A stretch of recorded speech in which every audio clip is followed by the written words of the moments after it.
नमस्कार, मी पंजाब डक आणि मी आहे करंजे घाटामध्ये. इथून अहिल्यानगर जिल्ह्यामध्ये करंजे घाटामध्ये. आणि या ठिकाणाहून खास करून अहिल्यानगरच्या ह्या करंजे घाटातल्या शेतकऱ्याला एक अंदाज देणार आहे.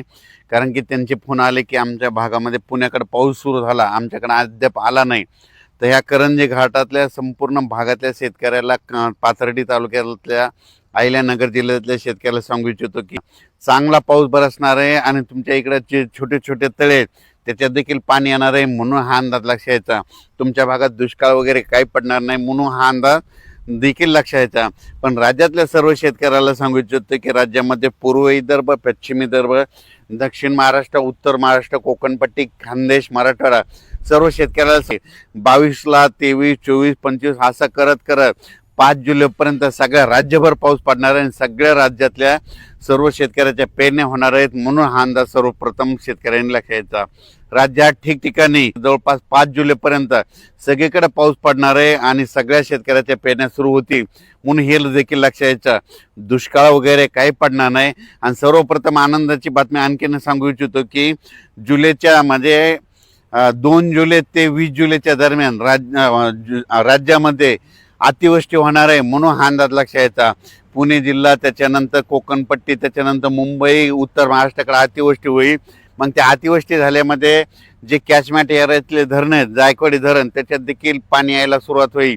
इकडे पुण्याकडे पडल्यामुळं तिकडे कोयना धरणाकडे देखील पाणी यायला सुरुवात होईल. त्याच्यामुळं हे देखील सर्व शेतकऱ्यांनी अंदाज लक्षात द्यायचा. आज लगेच काय होणार, सगळीकडे महाराष्ट्रामध्ये काय होणार, पश्चिम महाराष्ट्र, कोकणपट्टी, त्याच्यानंतर इकडे मराठवाड्याकडे देखील येणार आहे, विदर्भाकडे देखील येणार आहे. म्हणजे जवळपास आज बराच भाग जवळपास व्यापून टाकणार आहे, म्हणून हा अंदाज लक्षात. 24ला 25 असं करत करत सगळीकडे वाटणार आहे. म्हणजे सांगायचं झालं तर विदर्भामध्ये सांगायचं झालं तर वर्धा, नागपूर, भंडारा, गोंदिया, चंद्रपूर, यवतमाळ, वाशिम, अकोला, बुलढाणा, अमरावती ह्या परिसरात देखील म्हणजे आजपासून पावसाला वाढायला सुरुवात होणार आहे, म्हणून हा अंदाज लक्षात. विदर्भात मात्र 23, 24, 25, 26, 27च्या दरम्यान चांगला पाऊस बरसणार आहे आणि त्या शेतकऱ्याचे देखील पेरणी होणार आहे, म्हणून विदर्भातल्या 11 जिल्ह्यातल्या शेतकऱ्यांनी हा अंदाज लक्षात. मराठवाड्यात देखील आज बऱ्याच भागामध्ये म्हणजे परभणी जिल्हा, लातूर जिल्हा, बीड जिल्हा, धाराशिव जिल्हा, जालना जिल्हा, संभाजीनगर आज देखील बऱ्याच भागामध्ये पाऊस दाखल होईल. पण उद्याच्याला आणखीन ह्या 5-7 दिवसामध्ये मात्र सगळीकडे दाखल होऊन मराठवाड्यातल्या देखील शेतकऱ्याच्या पेरण्या सुरू होतील, म्हणून हा अंदाज सर्व शेतकऱ्यांनी लक्षात द्यायचा. त्याच्यानंतर सातारा जिल्हा, सांगली जिल्हा, सोलापूर, कोल्हापूर तिकडे तर कालच पाऊस सुरू झाला, पण तिकडे आज देखील बराच भाग कव्हर होणार आहे.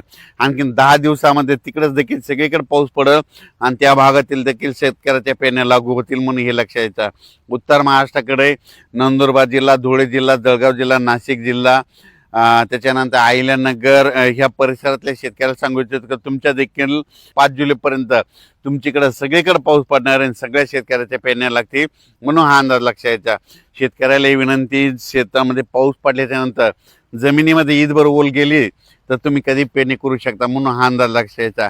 4-6 बोटावर जर ओल केली तर तुमच्या पेरणी खराब होते, त्याच्यामुळं 4-6 बोट पेरणी करू नये. ईदवर चांगले ओल गेल्याच्या नंतर तुम्ही पेरणी कधी करू शकता, म्हणून हे शेतकऱ्यांना लक्षात द्यायचं. पण राज्यात मात्र आजपासून परत जास्त पाऊस वाढायला सुरुवात होणार आहे.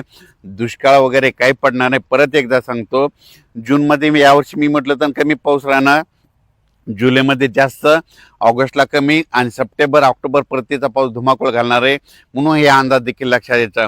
पण जुलै महिन्यामध्ये मात्र राज्यामध्ये ठिकठिकाणी अतिवृष्टी होणार आहे, म्हणून हा अंदाज सर्वप्रथम लक्षात द्यायचा. परत कोणत्या कोणत्या भागात होणार आहे त्याचा सविस्तर अंदाज पुढच्या अंदाजात दिला जाईल. धन्यवाद.